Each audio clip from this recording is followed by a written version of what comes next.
Olha isso aqui que eu vi na porta da escola. Olha isso aqui. Mas isso não vai ficar assim, você vai aprender. Mas eu já sei o que eu vou fazer. Eu vou te dar uma lição. Eu vou postar esses vídeos em todas as redes sociais pra todo mundo saber a pessoa que você é. Não, mãe, por favor. Eu já aprendi já. Mas isso não vai ficar assim, Jennifer. Você vai separar todas as suas roupas que eu vou doar pra aquela menina. As minhas roupas. As minhas roupas não, você tá ficando doida? Eu tinha roupa de marca que eu tenho, que eu ganhei. Eu não quero saber, Jennifer, suas roupas não. Minhas roupas que fui eu que comprei. Já pro seu quarto, vai separar que eu vou doar pra menina sim. Eu odeio você. Ai,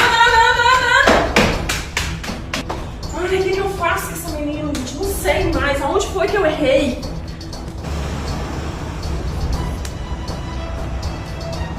Ah, então é você a mocinha do vídeo que tá humilhando a coleguinha, não é? Que é pra você nunca mais humilhar ninguém. Você tá entendendo? Tá louca?